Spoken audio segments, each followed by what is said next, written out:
everyone doing? Jeez! I like this. So Happy how's everyone Friday, doing? people. Well, very well. Good. Good, man. And just for the listeners, for them to be aware, we're trying a new platform right now where we're recording audio and video for the first time. So hopefully, if this works properly, you'll be able to see us recording our podcast episode and then the future Take Flight merchandise, which is coming on the way. So You made me look like the odd one out. yeah. So I don't want to put mine on. But, yeah. So How you doing, Olu? You good? I'm I know. good, I I'm know. good. No one really asks you, so I'm going to make a point out of asking you every time. So how you you're feeling? the only one that cares, man. You're the only one. How you that feeling, bro? cares. I'm good. I'm You good. I can't complain. Perfect. complain. Good. So welcome to episode number 33. How's everyone doing? We are flying through these episodes, guys. This is impressive. I say this every episode, I know, but still. Great. You're here with myself, Olu, Shuwal, Pabilo, and Daniel. On this week's episode, we're going to be talking about health. How much do we prioritize it? Is it important to us? Or is it something that we only prioritize when it's too late? So we'll be talking about that. Then the book review will be taken by Shuwal. So stay tuned and let's get started. Down.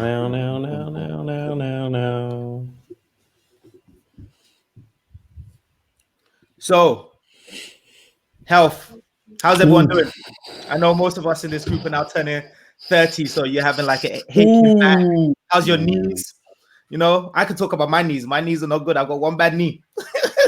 I think in this group, I think out of a total of 8 kneecaps in this group, I think about 7 of them are weak. So I think we're all I'm not even 7. I'm sure it's 6. Oh boy. Oh shoot! But I think actually that classes you as actually disabled. No. That's No. not my portion. In Jesus' name, that is not my portion. But if you have a long-standing injury such as your knee and it still persists, you're actually considered to be. But I still play football. Do you? When last you kick a ball? Yeah, No. But what I'm saying that doesn't mean I'm not saying you can't play sports, but it can mean you're technically impaired and disabled. And You to be honest, Olu, now you can start parking at disabled spots. exactly. I was going to say nowadays being I don't think it disabled works is not like that. nowadays being disabled isn't necessarily a bad thing because that means you can park wherever you want, whenever you want. So I'll try and leverage that if you can. The disability is just a physical mental condition that prevents or movement or your mobility. So it could be anything. It could be, dyslexia is classed as a disability. So there are many. Okay, so I was thinking whatever. Someone's arrived. Hello. Hello. Someone did some free work before. I'm a man of few words. Exactly. But So I why think do so. So the health and rest topic. So why I wanted to real quick. Just one point. This can stay recorded. We're only a couple minutes into this video stuff. I'm feeling it, V. Oh mate, it's solid. It's solid. Feeling it after you drop the mic. I saw Ollie's face when you knocked that mic over and you started switching. Ollie was like, "Are you being for real?" Yeah, no, that should be kept in. That's natural. That's us. Okay, let's continue. Edit this video. So, Shuwal, when you're thinking about this topic, you mentioned health and rest. So why don't we start with the rest element? So Yeah, do you and guys to be feel honest- like you get Yeah, go enough ahead, rest? Ollie, go. Do you feel like you rest effectively? How many hours sleep do you guys get? Can I just say, I just woke up from 8 hours sleep. I went to bed at midnight last night, and I was like, do you know what? I know we're recording the podcast tomorrow at 8 a.m. Sorry, 9 a.m. Basel time. But I'm not going to set my alarm because there's no way I'm going to sleep through until 9. Oh, you're still late. Went to sleep, and I woke up at 8:55, and I bounced out of bed feeling good. And I realized, and this is something that I've been trying to do better, is I personally don't sleep enough. I'm trying to do it. What's enough? For me, enough would be 6-7 hours. If I'm waking up at 4:30, if I can get into bed by 9 o'clock, that's a solid night. But during the weekdays, it's difficult. That's a push, man. Yeah. But how about you guys? Do you guys think you're resting effectively? Nah. I know that. Yeah. Nah. But what would be a good? What would be a good? Time out. It sounds like you got a lot on your mind. You're stressed out because when you answer that question, I'm asleep, man. It seems like you have the time to go to bed at 9-10, and maybe you are, but actually during the night you're waking up, cold sweat. No. Panic attack. That only happened to me once when I was in I think some of you guys know when I was working in Paris. When I was working in Paris, I didn't I know- woke I didn't up in know- like hot sweat. So, I didn't know about the cold sweat. I had that last year. I didn't know about Paris though. I know Paris was a madness, but I didn't know. Nah, Paris was a madness. So let me quickly mention that story. So I Yes, remember I was speak on that. working in Paris. I was working in Paris. What was it? Maybe 4 years ago, and I just started in a new role. I was going to be there for 6 months. It was intense. When I'm telling you, intense. One of the women in our team went on maternity leave. My manager went on was out for a couple of months for a knee surgery. So I just joined the team. I was new. I was reporting directly to the executive of the team. And I just come out of university maybe a year ago. And every day was just stressful. When I mean stressful, like there was always something I wasn't doing right or some additional pressure, or it was just painful. And on the side, I was also doing my qualifications. So I remember one time that I said it's not healthy. It's not healthy. Was I woke up, I think it was like 3 a.m. in the morning, like sweating, like hot sweat. And I was like, I jumped out of bed, like, okay, I need to get to work. I need to get to work, thinking that I was like running late. And I looked at the time and I was like, oh, it's only... No, it was 3 a.m. It was 3 a.m. on a Thursday or whatever. And I was like, wait, what the hell's going on? Tried to go back to sleep. And all that was going through my mind was like my to-do list. Like, okay, I need to do this. Okay, how would I do this? I was just thinking about everything that I had to do. And I said to myself, oh, look, this is not healthy. Like, if I had to go through that sort of pressure and stress for a long period of time, it's just not healthy at all. So the way I tried to get around it was, one, talking to someone and saying, hey, this is what I'm going through. These are the pressures I'm going through. Talking to my team and my manager and saying, hey, I'm covering the work of 3 people at the moment. Like, this is not mentally or physically sustainable. But I said to myself, if I knew that was going to happen for a long period of time, I would have quit that job, because the most important thing is your health. Like, if I knew that I was doing that for a year, 2 years, it's not feasible. You need to be able to sleep. You need to be able to get enough rest. Otherwise, your work is going to suffer, and then your health is going to suffer as well. So, yeah. And it has a knock-on effect in all other areas of your life, because it's not just health. It's also kind of your mood, your well-being, how you're around others as well. So it has a knock-on effect. But Ollie, going back to the question then, do you think now you're resting effectively? You said no, right? Nah, I don't. I probably get 6 hours sleep on a good day, but most of the time it's not like I don't sleep throughout the night. I think it's also because I sleep quite late. And I'm just not.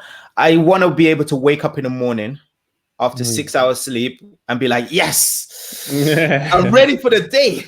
But sometimes, I find 6 hours suffices.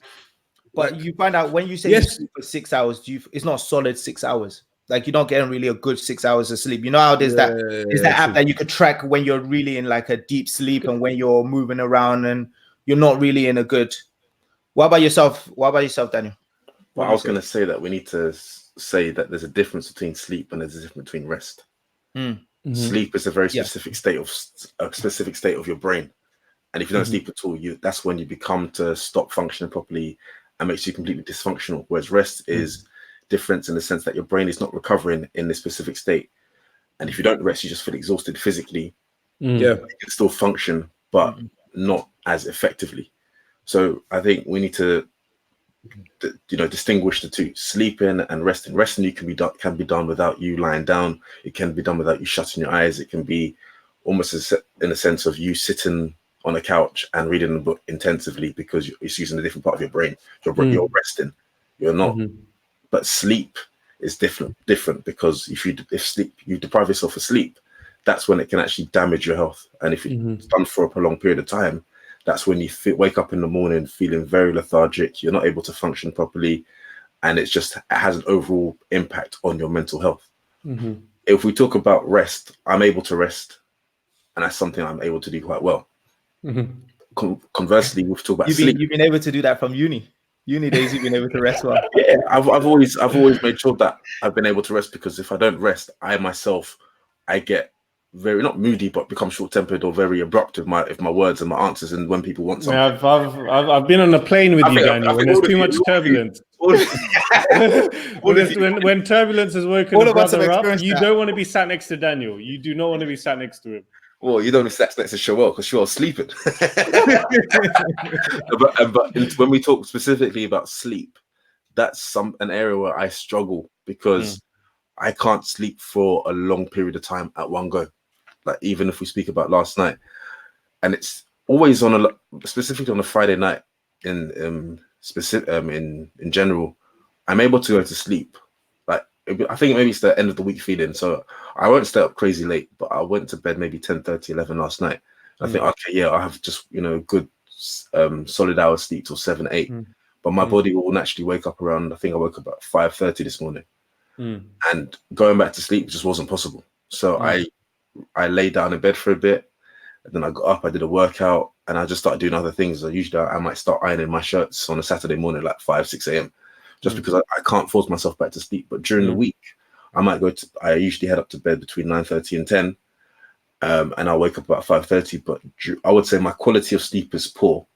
I'm able to get to sleep, but my quality of sleep isn't what I would like it to be. And do you track your sleep, Daniel, through like Fitbit or anything like that? No, I try not to wear any devices when I go to bed. Try just to disconnect, put my phone, obviously my phone's to the side, face down. My watch is off, my wrist. And even if I wake up during the night and it's still dark outside, I refuse to look at the time because I don't want to know what the time is. I don't want to see any messages or any notifications on my phone. So I just try and go back to sleep fairly swiftly. But I will be honest, usually when I wake up in the night, I always use the toilet. So don't you have a condition? No. What do you mean?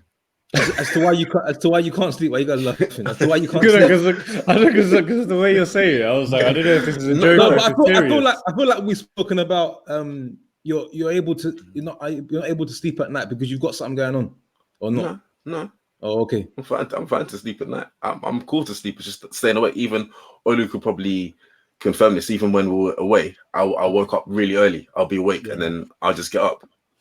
I think it's better as well. If apparently, like once you're awake, it's impossible to go back to sleep. You're better off just staying up and just getting on with your day, whatever time it is. So wait. So does anyone in this group get good quality sleep? I can remember the last time I had a good sleep. I can tell you hands down. I can tell you the date and the time. But you don't. I feel like P, do you get quality sleep? I get good enough sleep where I'm good to go when I wake up at 4:15. So what would be your advice for the rest of us? That's not like wait, what we do. Before that, but P, when you wake up at 4 around the 4 o'clock mark, is that when you wake up? Is that rest and sleep enough to sustain you for the whole day? Yeah, because now I'm in the routine. But what I will say is, if I'm not in bed by 10:30, I'm in the red zone. So I think you have to make sure you're getting a minimum of say 6.5 hours sleep. Otherwise, what's interesting, if for example I sleep at 10, wake up at 4, feeling great. If I sleep at say 10:45, 11, I'm in trouble. I may not even wake up at 4. And when I do wake up, I feel very sluggish and very tired. Do you also think that's a subconscious program that you've had in the brain that if you're in sleep by 10? Potentially also. But I like one time myself and Shaw were talking to like 11:30, 12, and I think woke up at 4:30 and I thought, oh, why am I doing this?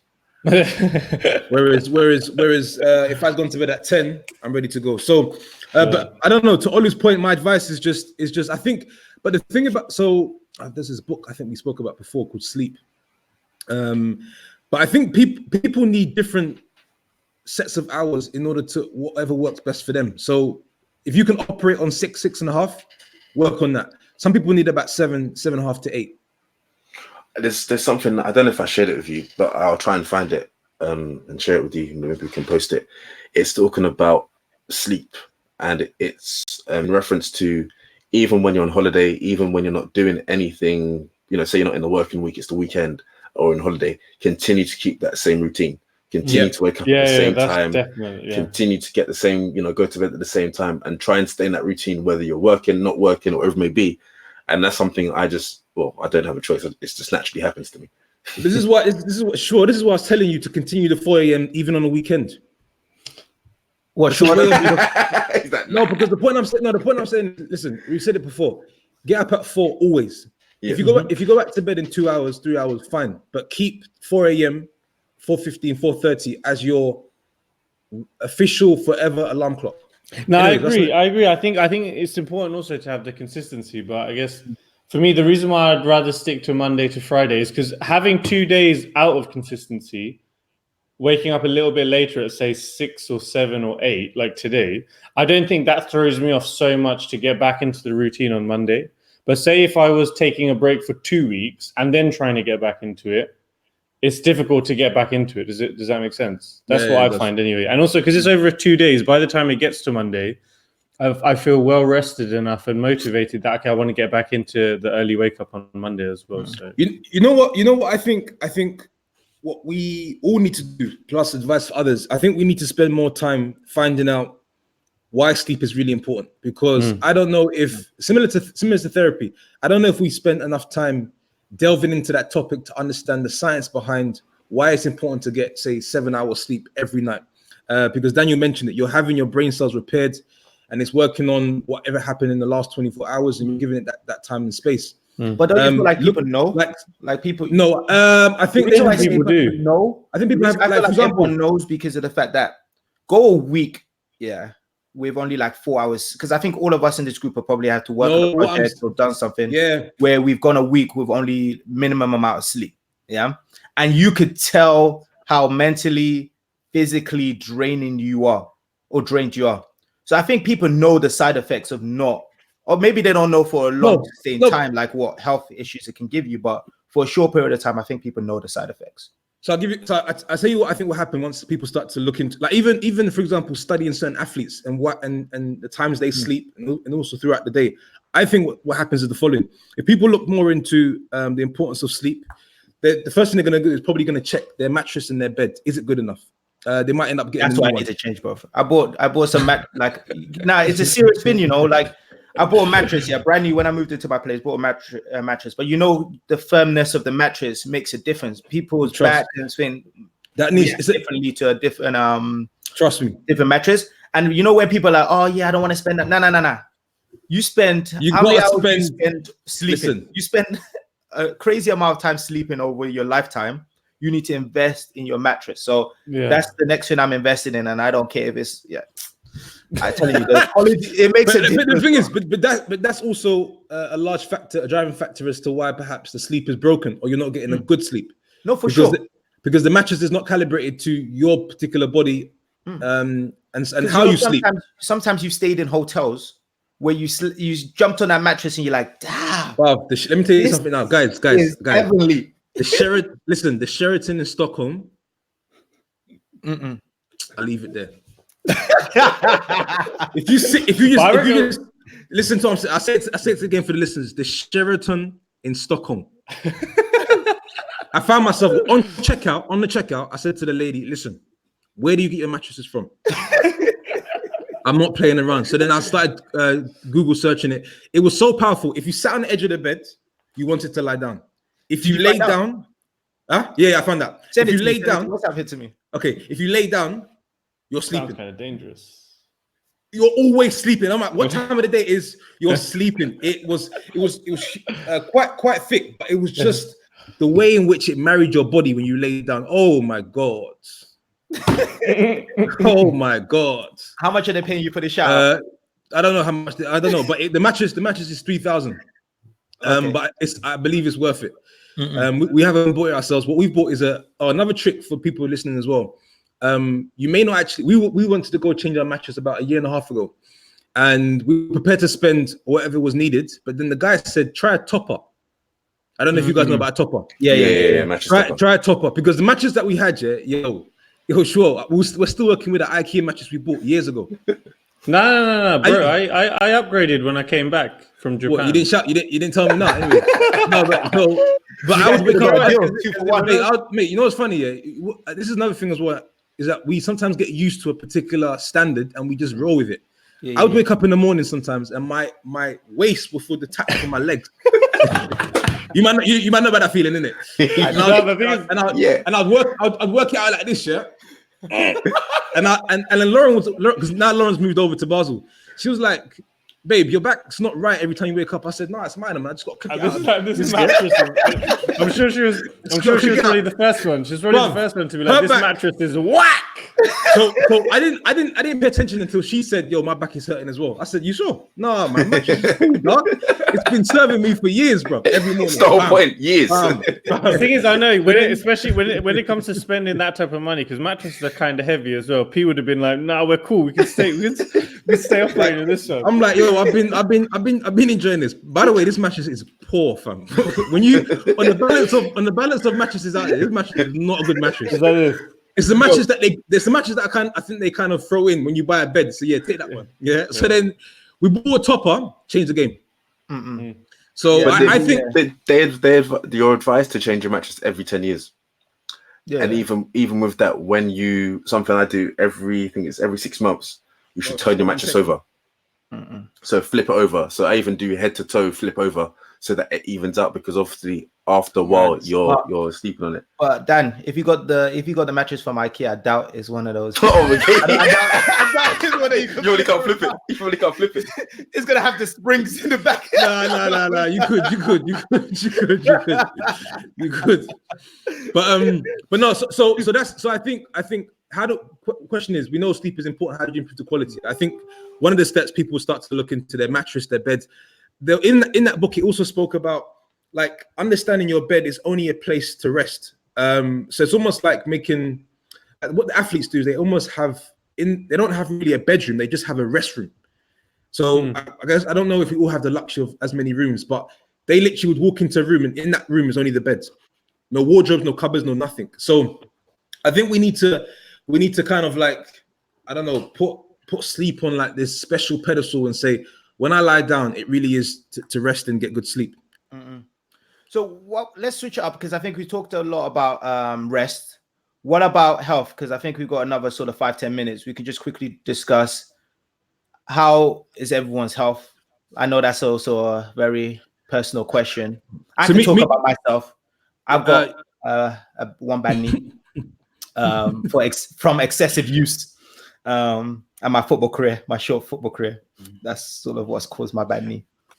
What about the rest of you guys? I think me and Shaw have mentioned this time and time again. It's funny because when we talk about developing goals and when you start the new year, yes, health is on there, but I don't think it's on there with, I don't know. It's not, well, at least speak for myself, the same intention as let's get a couple of these property deals, or let's climb the ladder at work or do. But what's funny is once your health goes, when you're lying on a hospital bed or you're lying in your bed at home, you're not thinking about anything else apart from getting back to 100%. All of a sudden now, those big goals are irrelevant. Whatever goals you had at work, you don't really care anymore. It's like we don't. So currently, P, where does health fit on your list? Like, is it number one? Is that number one priority for you? 2, 3? Where does it currently fit? So what I need to do with health, because I go to the gym not necessarily to work out, but more for a mental. It's for a mental game. Because who wants to wake up? Yeah, because who wants? I thought it was for vanity. I thought it was so that you could look good. What do you mean, bruv? Vanity? I thought it was only because you wanted to look good. Oh man, I don't need to go to the gym. No, but it's so I go more for the mental game. Who wants to work out 7 o'clock in the morning? No one. And so I'm just basically battling with my mind to go. But where I need to improve on health is, one, study better diets. I tend to eat whatever, whenever, and try to convince myself, okay, no, I'm not eating as much, and this is healthier. Look at vitamins. I don't have a bit of cod liver oil in the morning, but I'm sure there's other stuff out there.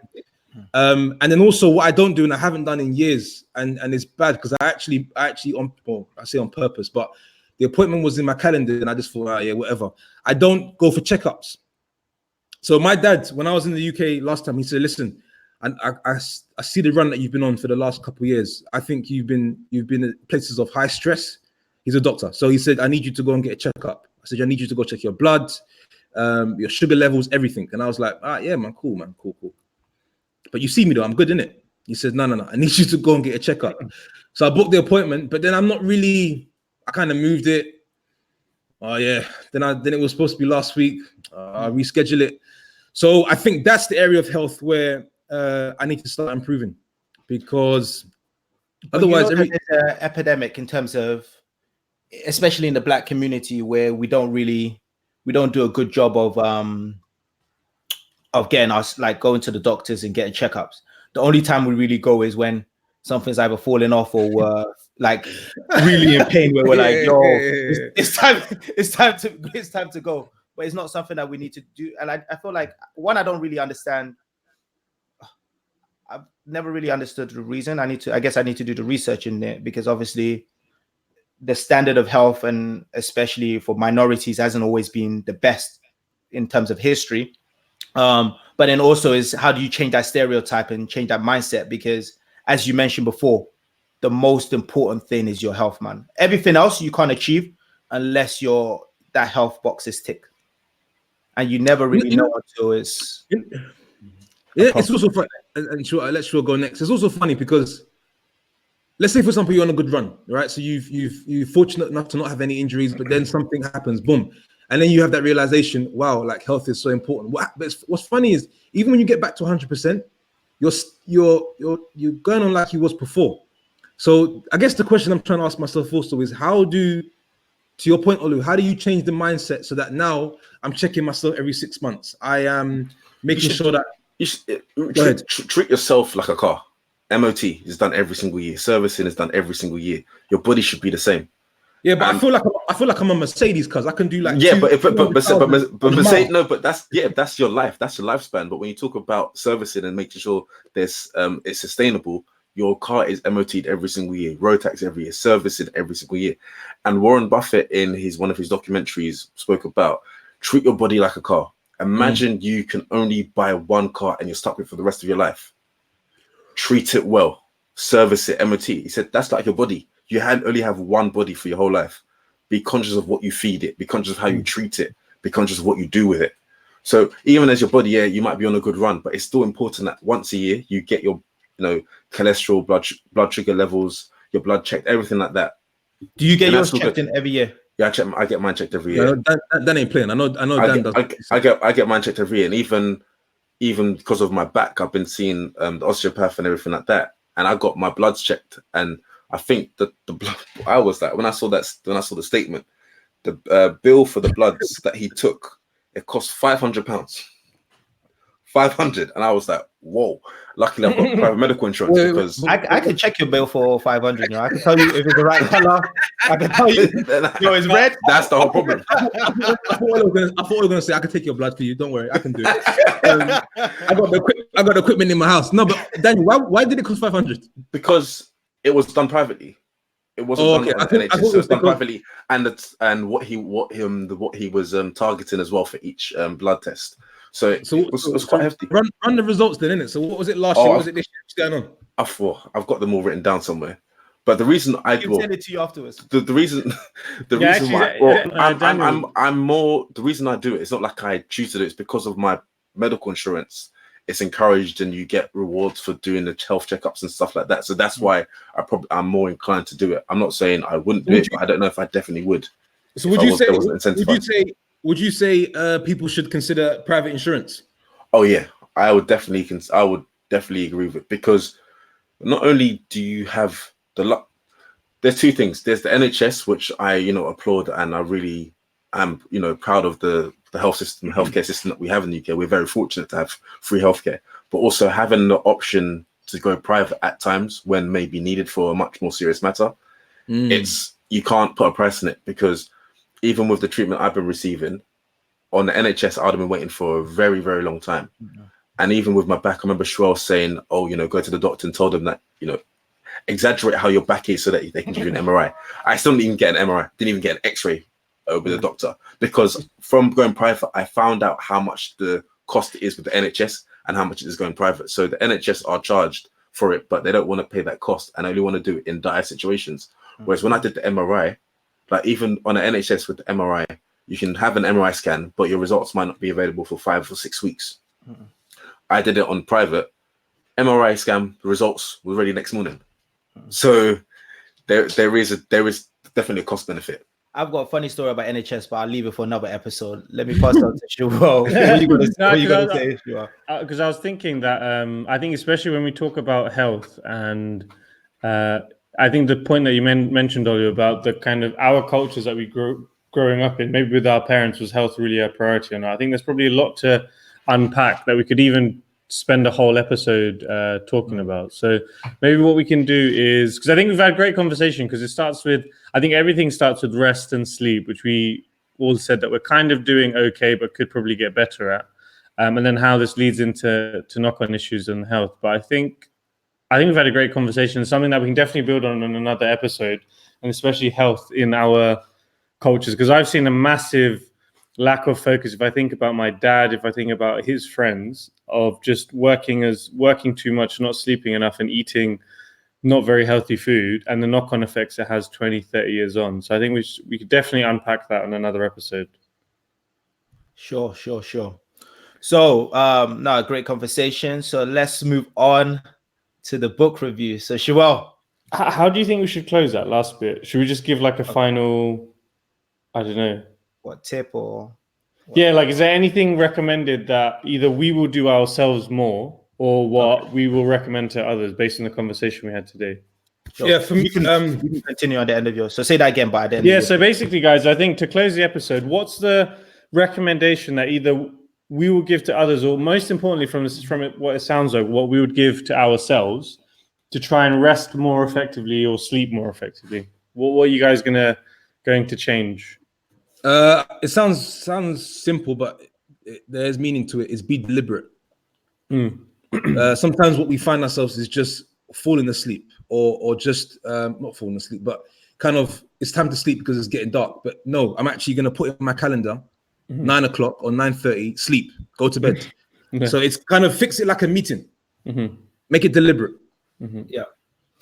For me, in connection to the Paris story, is know your limits.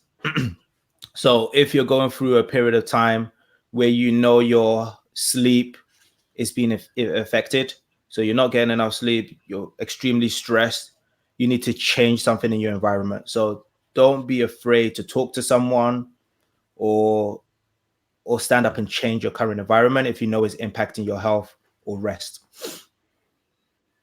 I think from my side, it's just going to try and, similar to P, try and consistently go to bed a little bit earlier. I think I try to cram a lot in the day, but if I really took a step back, I'm sure there's parts of that day that I could strip away or realize this actually isn't a priority. So let me just get to bed by 9:30, 10 consistently Monday to Friday to get that sleep, because it does have a knock-on effect, as Oli mentioned in his Paris experience earlier. Daniel, to close out. Create something that works for yourself, and don't overexert yourself, and listen to your body. Daniel, I was expecting a quote, man. Yeah, I was like a quote, man. A little explanation of the quote. Who is the author of the quote? I was expecting a. I am the author. No, playing. Okay, dope. Okay, so let's move on to the book review, which will be taken by Shuwal. So looking forward to it. Right. So this is sponsored by Take Flight Podcast, and because we're doing it on video for the first time, this is the book that I'll be reviewing today. So this book is by an amazing author called James Clear, who actually is a friend of a friend, which I found out recently. So Atomic Habits. Now, I thought you were going to say a friend. A friend of a friend. It's a network effect. Okay. So actually, before I go into it, who in this group has read this book, Atomic Habits by James Clear? I know Pabilo has. Anyone else? Nah. No. Okay. So Atomic Habits is kind of a personal development book, but it's very well written, very easy to understand, and very effective in terms of the tips that it gives, right? And also new concepts as well. Yes, exactly. New concepts that are like, when you read them, what I love is when you read a new concept and it's so easy to understand, it's like, why haven't we been doing that the whole time? So Atomic Habits is basically an easy and proven way to build good habits and break the bad ones. Now, when you guys think of the term atomic habits, what comes to mind, or what do you think that means? I think of like an element, science, chemistry, an atom, to be honest. And what do you think, Olu? I'm not going to ask P because I know P's read the book. Yeah, exactly what Daniel said, but the second half. Are you sure? we should have asked Olu first. That's a no. We'll ask Olu first next time. Whenever anyone is asked a question after someone else, they're like, "Yeah, I would have said exactly what that guy said." But no. You always say, "Oh, exactly what that person said." But and then you add on top of it to make it. What did you add, Olu? Because we were laughing at that stage. Yeah, so you take on the habits elements of it. So is how do you consistently do something over a period of time? So and then I think it says you can only create a new habit after like 21 days. So yeah, that element as well. So you guys are pretty much bang on. So atomic habit. If we split the word atomic, well, I say you guys. I think Daniel was bang on. I think he was bang on about the first part. Okay, cool, whatever. Cool. Haters are gonna hate. So the atomic part. So atomic basically means an extremely small amount of a thing. So the single unit of the larger system, and also the source of immense power or energy. So building on a little bit what Daniel was saying. And then habit, which I think we're more than familiar with, is a routine or practice performed regularly and automatic response to a specific situation. So Which was what Olu was touching upon. Yeah, of course. What is it? Which is what Olu was touching upon. So it's a good. You and your ego, bro. Just chill out, man. So basically, this book is a revolutionary system to get 1% better every day. So all the things that James Clear is talking about in this book, it's not something which on its own will change your life considerably, but these are small, tiny habits that will help have a compound effect. So people think that when you want to change your life, right, that you need to think big, but James Clear has discovered a different way. Now, the way that he has discovered it is that he knows that real change comes from the compound effect of hundreds of small decisions. So, for example, doing 2 push-ups every day, or waking up 5 minutes earlier, or reading 1 more page of that book, or sending that 1 additional email at the end of the day of a task that you know you've been leaving on your to-do list for a long time. So in this book, what James Clear does is he reveals how exactly these small changes can grow into life-altering outcomes. He gives a few simple life hacks, which I can go on to later on. And what I love about this book is he combines the life hacks with actual psychology and neuroscience to explain why they matter as well. And as well as that, he combines all of this with stories from Olympic gold medalists, leading CEOs, and distinguished scientists. And everything is to stay productive, motivated, and happy. Now, I can give an example of, give me 1 sec to get my Post-its. Olu, you can probably edit this pause out.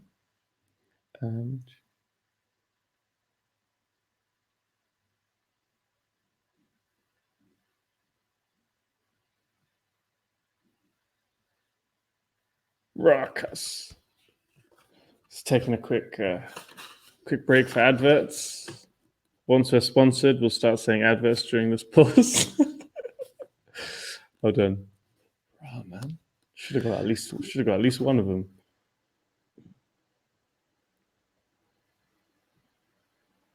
Okay, boom, got it. Right, this is actually, and just to prove to the people now we have videos, I have lots of Post-its in this book, so it has been read. So what I actually love about this book is, as I mentioned before, it's very easy to read. And at the end of every chapter, it also has a summary as well. So sometimes what I do is when I'm reading, I kind of put a Post-it or make an underline. But this basically, as long as you have the chapter summaries covered at the end, then you're good.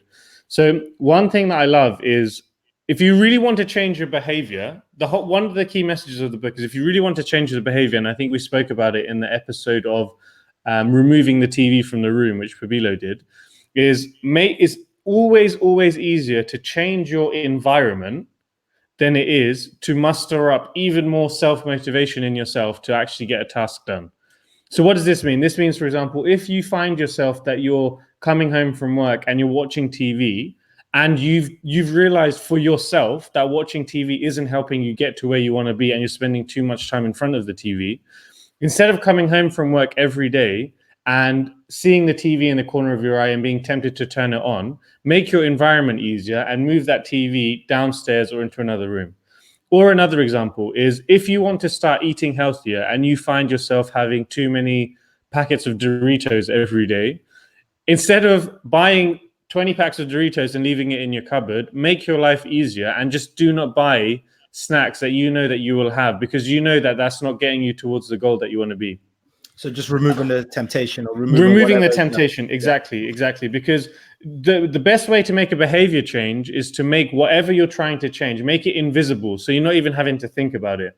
And once that habit is formed, sorry, go ahead. Yeah, no, the reason I just want to add a little bit. The reason why this one is it's so crucial is because we always try to up our self-motivation, up our discipline, and up our level of, discipline and resistance. And that's always been the path that we always take. Mm-hmm. We leave the environment as it is and we say, okay, I need to improve my discipline. I need to improve my self-motivation. And actually, this is helping me to understand, we'll try a different way is adjust your environment, move things around in your sitting room, take things out of your bedroom, take things, and that would allow you to then, you don't have to then sort of be so hard on yourself with discipline in order to get the results you're looking for. So it's an interesting switch, but it's more powerful than what we've done in the past. It's just like, it's same with like your circle. Like if you know your circle is distracting you or making you do, like switch it you up. might have to switch it up. You have to leave that circle. You have to unfortunately move your step away. Quick. Did you say? Did you say quick? When it comes to the circle, quick. Thanks for keeping me in your circle, man. Appreciate it. Thanks for stressing it. Quick. less than 24 hours decision. Boom. Do we even get? Do you even send a text message or no text message? Nothing. Nah, cuz. But I think so. Going back to the book, that has been probably the biggest revelation for me. And what he does is he breaks down how to create a good habit and how to break a bad habit. So I can quickly summarize this before we can go into a discussion. So how to create a good habit? First of all, make it very obvious. So make it easy for yourself to not watch TV, or make it easy for yourself to not snack, or to go to the gym, for example. Just make it very obvious and clear. So when you're waking up, you're not even having to think through it. Then the second part is to create a good habit is make it attractive. So try and combine the habit with something that you enjoy doing, because the more that you enjoy it, the more easier it becomes, the more likely you are to stick to it. The third one is to make it easy. So reduce as much friction as you can. So if you're wanting to go to the gym in the morning more and more, in the morning, get your gym kit packed, ready to go the night before. So when you're up, there's no friction. There's no, I need to spend time to find my trainers to do all of that. You've taken the friction out and your bag's ready to go. So you've made it a lot simpler. And then in the end, make it satisfying. As long as what you're trying to do, you know that the end goal, you know where it's going to get you. It's just a lot easier to keep this good habit in your life. And small habit changes can really have a long-term impact. To try and keep that motivation, I think, is more of a short-term strategy. And this is what he says as well, short-term strategy. Whereas if you change your habits and improve 1% every day, then you'll see the long-term benefits from it as well. Pete, is there, because I know you've also read the book, is there anything you'd like to add? Yes. It's not your. No, I'm gonna say, Pete. It's not your book review. No, but if he's read it, I don't mind doing a joint venture. So go ahead, Pete. I think he's happy because it's the first book he ain't read that's like a picture book and 10 pages long. Oh my god! Daniel. Hey, run that one again, innit? Heard a little mutter. What's going on? I said, no, you're happy because it's the first book that you've read that isn't a picture book and it's more than 10 pages long. This guy is a joker. So actually, P, I was just saying. All I wanted to do is I wanted to throw out some points I wrote down, and then you can compliment, so we can go back and forth. Sure. But the first one, and so should I go? Why would you go? Because you said back and forth between the two of you. No, I think okay. Well then, I'm playing. Go ahead. Sure. Remember this one. So the first one it opened up with, I wrote down, was it actually said, forget about goals, focus on systems instead. Because it was like goals determine where you want to go. System allows you to continue playing the game. Mm-hmm. And so, but that was just so it was almost like, I mean, how much time do we spend thinking about what we want to achieve, how big, what we want to achieve, in which areas, as opposed to what are the systems that it's going to take to get me there? when you talk about when you say Olu. systems, just so that I make sure, is it sort of like, you know, whenever you think about a goal, you need to create it in actionable items to reach that goal? And is it that a lot of people set a goal and just all they think about is goal, goal, goal, goal, goal, versus saying, okay, what are the actionable steps I need to achieve to hit that goal? And then actually attacking that one by one, as we mentioned, at like a small atomic, like a small. Yes, I think there's so like the systems, for example, say like in James Clear at one stage he wanted to become a better writer, right? And everyone may have the goal of I want to be a world famous writer where I'm developing or releasing articles and publishing a book, etc. Now that would have been the goal. Now, if he was just focused on the goal, maybe he would have had a certain level of success. But instead, he focused on the system of okay, so that means every week or every week he needs to publish on the internet an article of whatever length. But that's the system of if I continue to do this every week, then that will get me to the end goal. So that's kind of where he's saying. Okay. Focus on the system of how you're going to get there rather than just the end goal the whole time. Because if you continue to do this 1% every week and it has the compounding effect, then eventually you get to the same goal anyway. So the same is like the actionable items that you can do that will reach you to the consistently as well. Yeah, consistently that will reach you to the goal. Okay, got it. Cool. P. No, it's just a couple of things there. It says, as I mentioned before, the purpose of setting goals is to win the game.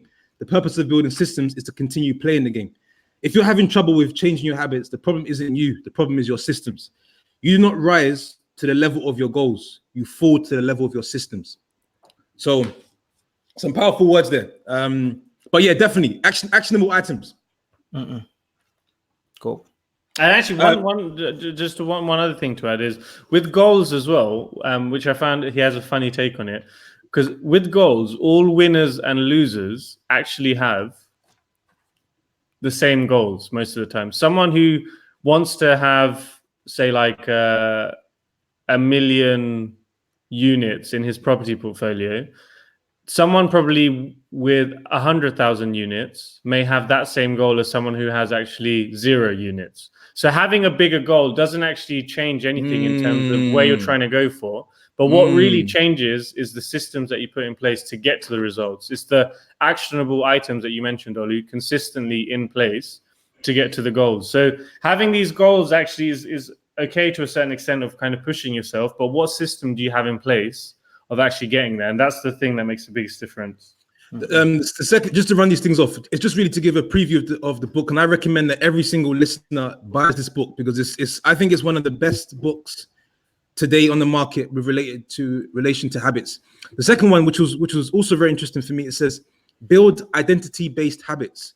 So it's decide on who you want to be, and then look at and then build habits associated with what you want to be. Because I think what it's basically trying to say is harmonize who you want to be with your habits. And I don't know if we've taken the time out to look at the connection between the two. So I thought that was a sort of again, another way of picking my brain and thinking, oh, I've never looked at it that way. I've got a point here, which was, I thought also very powerful. It says, change the perspective. Because, I mean, let's keep it real. A lot of this stuff to a lot of people, and sometimes also us, is very boring and mundane. It's like, oh, yeah, okay, I know I want to improve, but habits, I got to do it every day, etc. What this says, it says, change the perspective on habits. So, for example, waking up early is no, people don't want to do it. It's just long. But the reason why is because they haven't attached why waking up early it works for them.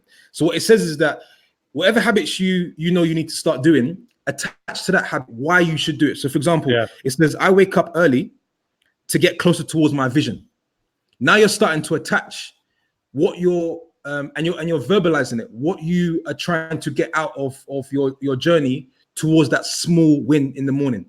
And because that changes, if I say to myself now, it's a Tuesday morning and it's September, and I'm waking up at 4, it doesn't feel, if I say I'm waking up early to get closer to my vision, now it's more powerful. Yeah. Other thing it said, I don't know if some of you guys may have done this, it says make a contract and have an accountability partner. I think accountability partner is something that is key. We can talk about this on another episode, but I think that it's the success for other people on the outside of the fence is the accountability partner. We talked about this on the goal setting. Yeah. when we did that episode on goal set and how important it is to have someone to hold you accountable. Because a lot of times when we set goals, we keep it to ourselves. So I know most of us in this group, there's a level of wanted to ego, if you want to call it that, in terms of whatever you say you do, the say do ratio sort of thing. So if you tell me, hey, Olu, I want to purchase a house by the end of the year, you know, every time I talk to you, P, I'm going to be like, yo, so what's going on with this? So what's going on with this? Which will force you to say, okay, let me start working on it, because I don't want to have to, the next time I see Olu, I don't want to have to be like, you know, Yeah, no, here's it's what true. it is. So yeah, accountability partner is really important. And even the waking up early thing, I don't know if we've spoken about. Well, I think it started actually from a challenge that we discussed on the podcast. But Pabilo and myself, we've been having this Monday to Friday challenge. I know Pabilo's carrying it over the weekends, of waking up before 5. And for me, this is actually something that I've started to want to do since the beginning of the year.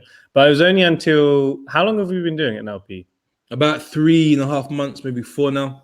Yeah, the last 4 months is when I've been consistently doing it, apart from when I was a bit sick, because of the fact that I know that if I don't wake up and show Pabilo that I've woken up before 5, or vice versa, then we owe the other person 20 francs. So if you do that, if you miss that 5 times in a week, that's 100 francs already gone.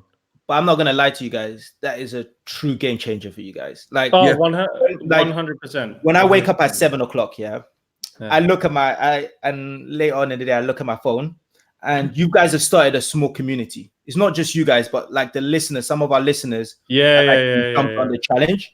Yeah. So like what you guys are doing with that waking up at 4:30, really game changer, and like congratulations, guys. I don't always give you guys the props when you do. No, you do. No, but Olu does. Honestly, this is one I'm like, yo, this is big. Yeah, Olu's reached out to me and said, yo, you need to keep this going.